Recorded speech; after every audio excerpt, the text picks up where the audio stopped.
So then faith cometh by hearing, and hearing by the word of God. Romans 10:17. Paul sent word to the church at Ephesus that we henceforth be no more children, tossed to and fro, and carried about with every wind of doctrine by the sleight of men and cunning craftiness, whereby they lie in wait to deceive. Verse 4:14. In this day, we need to stand firm as a people of faith, stand on our faith, acting out our faith, and building up the faith of others. We are exceptional at picking out scriptures we like and morphing a definition that applies to our current situation. The Word of God demands complete obedience. This is not an issue when our hearts are in the right place.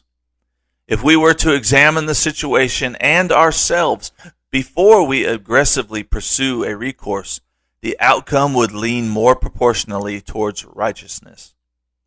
As I write a simple thought that God shared with me, I feel I have to deliver some qualitative research to establish my footing. Such is the world we live in. When God sent the death angel to visit every household in Egypt, the Israelites were not automatically protected simply on the basis of their mental attitude. They had to apply the blood of the Passover lamb to their doorposts in Exodus 12. Only when they expressed their faith through obedience to God's command were they safe. Quote from David K. Bernard's The New Birth, page 45. Redemption was not assumed due to their lineage or oppression. There was a call to action, and those who responded were spared. Some consider Abraham to be the father of faith. Arguably so. Abraham's faith led him on a journey that directed his conduct for many years, faith that caused him to trust and commit himself wholly to God. Bernard, page 48. Despite the absence of a sign, a word from God, or a written dialogue of divine promise, God has so much more planned for us than we access. When we seek God daily, His purpose becomes apparent, and our eyes open to new possibilities and the needs of those around us. People may dispute the point, but what is faith that is not implemented? Living our faith directs our response to every other aspect of our being, day-to-day activities, encounters, and trials. In Romans 10, verses 14 and 15, the Bible asks, "How then shall they call on him in whom they have not believed?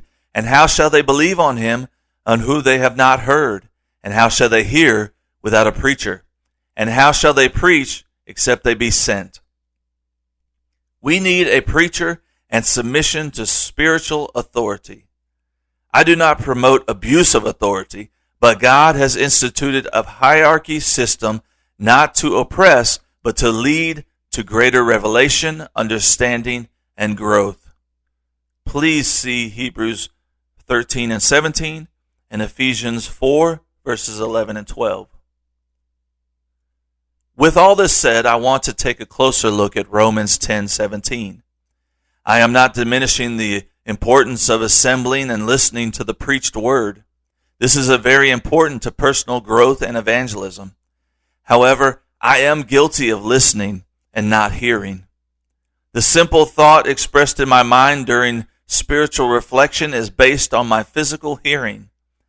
I have had a degree of hearing loss, and my wife loves to appraise with various auditory levels of speech until I respond.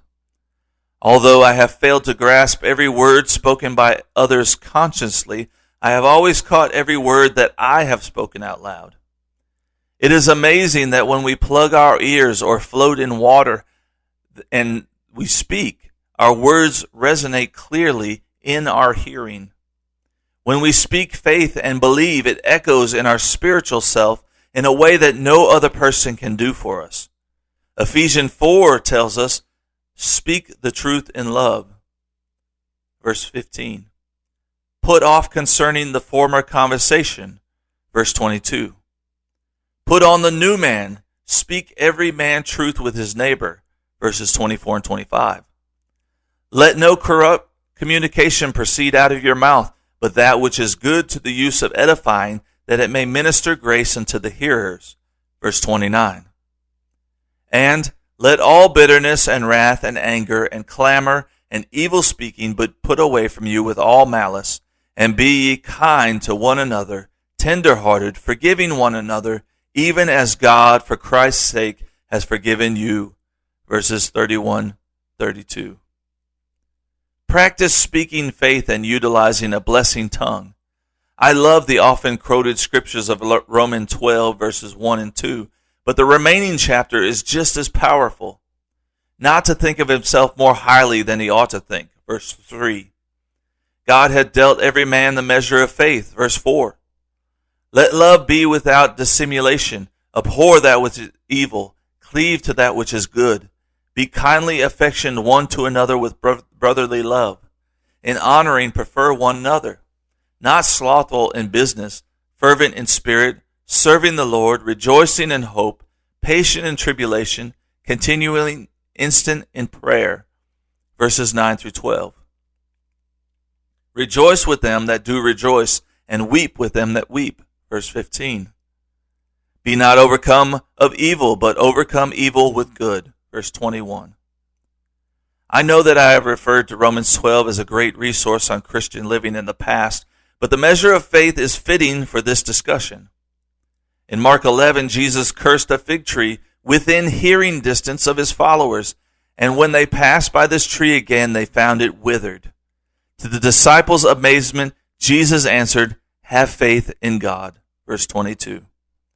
Jesus' lesson continued with asking for your desires and believing you will receive and forgive others.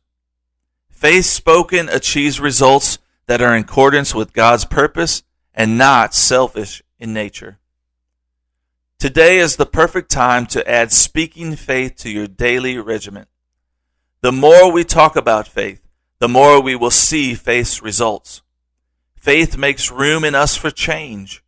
We lean on faith, reside in hope, and know that all things work together for good to them that love God, to them who are called according to his purpose. Romans 8:28. Speaking faith out loud ensures that we are hearing it, and in turn, building on our measure of faith. There will be times when we must plug our ears and drown out the world around us, but with a concentrated effort to advance toward the substantial things hoped for. See Hebrews 11:1.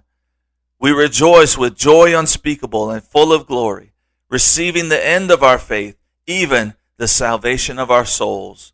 See 1 Peter 1, verses 8 and 9.